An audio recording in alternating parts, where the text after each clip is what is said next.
I really wanted to ask. I have some confusion about leaving a situation as it is or intervening, and this is speaking with the title of grandma. Um, one of my granddaughters is she's not eating, could be going into being anorexic. She is constantly sucked into her phone. And she's not wanting to go to school, so she's school phobic, and her parents are being very gentle and not forcing her to go. And so quite often I go in the house. I mean, I'm in the little house at the bottom of the garden. I go in and I don't know what to say to her. And the other day, I did say to her, I really don't think you should be on the phone so much because it actually could be harming your brain. And her mum's got this. Her mum goes on at her quite a lot, and she came in with, yes, and you're not eating enough, you're not drinking enough, you're not going to school, you're not getting ready for school the next day. And I mean, she just hit her with all this stuff. And I was just talking about the phone and the brain. And then I made the big mistake of saying to Mummy, oh, after that, my granddaughter just went, oh, you're always going on at me, Mum, always. And she went whilst out of the room. Because Mum is always going on at her. And I can see it's not helping. And so after she'd gone out of the room, Mum turned on me and went, you're not my mother, you're not my husband.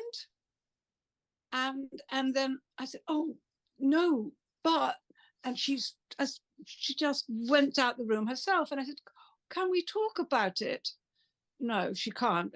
And that's the problem quite often. She will not discuss it.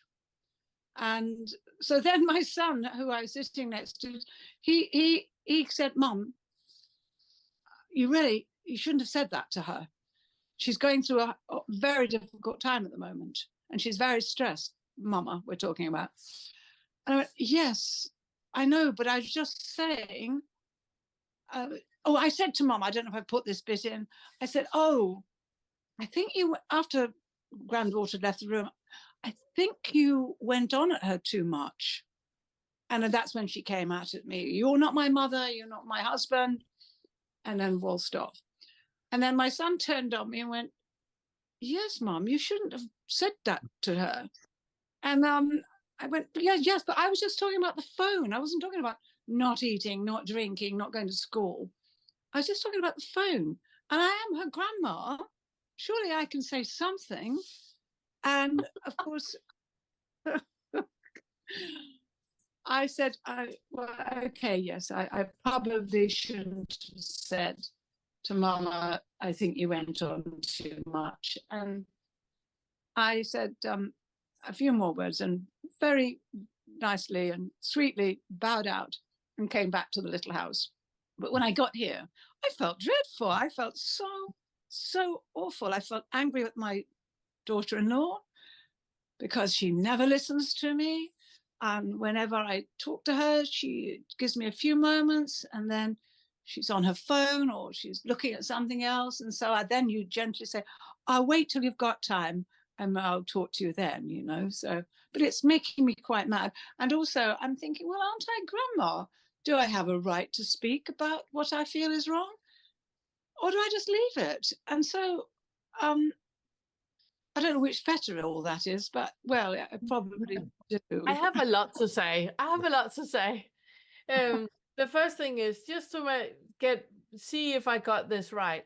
So granddaughter think that Mom is on her case all the time. Mom think that mother-in-law is on her case all the time. And son think that mother-in-law is on Mom's case all the time. And you think that your son was on your case when you were actually not on mother's case, and mother didn't think that she was on daughter's case because daughter is not. Am I understanding this right? There's like one issue here, isn't there? Yeah. Yeah. Um, Compassion. yeah. Well, actually, what happened? Todd, he has an amazing quote when he says that love can only be received. Yes, it can only be received.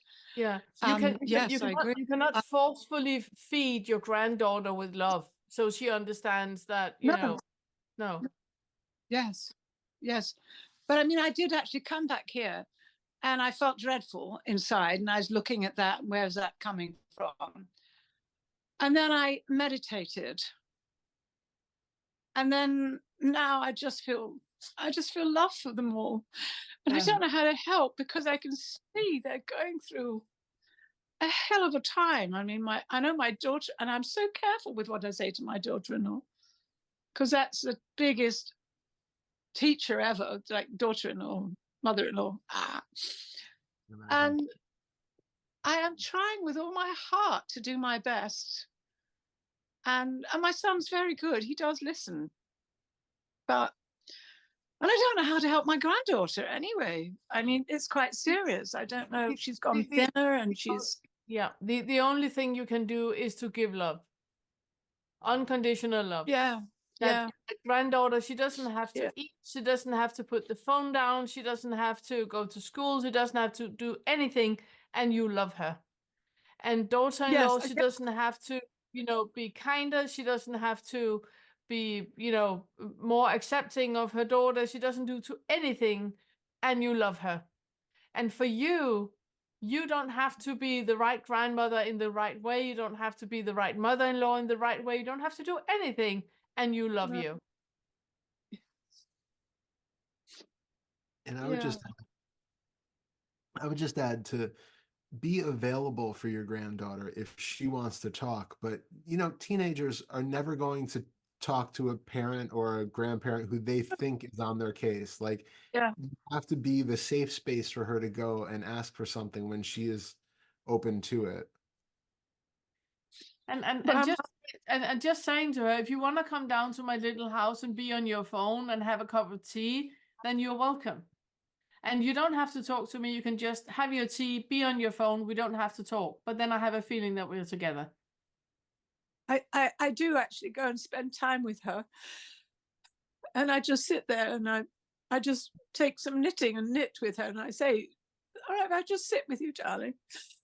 Yeah. And one day she'd say, can we play? We'll play this game. But she's so sucked into her phone. Which is good. Which is good. If she's going to be, you know, an IT engineer, she needs to be sucked into her phone. She has to go to a few lessons as well to be an IT engineer. No, it's fine. It's fine. Right now, how old is she? 13. That's fine. It's fine. Yeah, I do. I say, you know, for her to have a feeling that she's accepted as she is and she's loved as she is, that is the biggest gift you can give her. Yeah. Yes. And with that, she's gonna go back to school and get an education or not. But the most important thing is that she feels that she's not lost, she's loved. And there's a grandmother there who loves her no matter how much she's on the phone. And you can just bring a knitting and sit and knit with her. Yes. And if she want to play a game with you, hooray. That was lovely, yes. Yeah. Yeah. Thank you. It's about love. It's about love. It's always about love. Always. Yeah. Always. And especially because most likely, I mean, it sounds like a lot of the things that she's doing are ways of coping with anxiety. She's going to school. She's, you know, digitally stimming basically all the time on her phone, trying to keep herself from feeling anything. And, you know, not eating because has, you know, probably being afraid of peer pressure from outside and image issues and bullying and that sort of thing. So whatever she has going on is probably coming from that place of anxiety. And if you can give her the most comforting, safe feeling, then she's going to be more likely to open up and be able to put those things down around you and have that sort of, recognition yeah, of, or not. or not. No, Or not. but For her, just as an autist, yeah. the people that I'm stimming with are the ones that I feel safe with. Yes. Yes.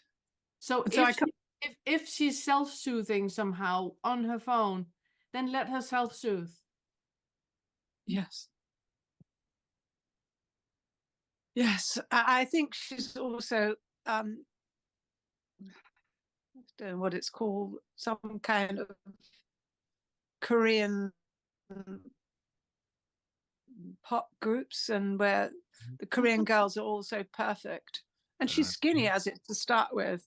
And I think she might be modeling herself on a kind of Korean girl who's, perfect looking. And she's very, very pretty. And she's very slim. But now I've seen she's lost a lot of weight. Anyway, thank you for listening. Sorry. Yeah. No, absolutely. Yeah. Absolutely. Absolutely. I wanted to say something about itching, which is completely different. But I noticed that when I had a teacher for 30 years, and he used to say, why are you twitching and itching? Stop. So the next itch I got, I just didn't scratch it. And I found everything expanded. It was incredible. And so, it's all the same itch. So when I meditate, I get an itch. I think, well, there's no point scratching it, because there's going to be another one following very soon. Yes. And then what do? Scratch that one and carry on? No, I just settle in. I just wanted to say that. So I don't scratch the itch. Lovely. I love that. Yeah. So good. Thank you both. Thank you so much. Thank you so much. I would do that, but the other hand is holding the phone. Same. So mine's otherwise occupied. So. Yeah, beautifully occupied. Thank you so much. Thank you.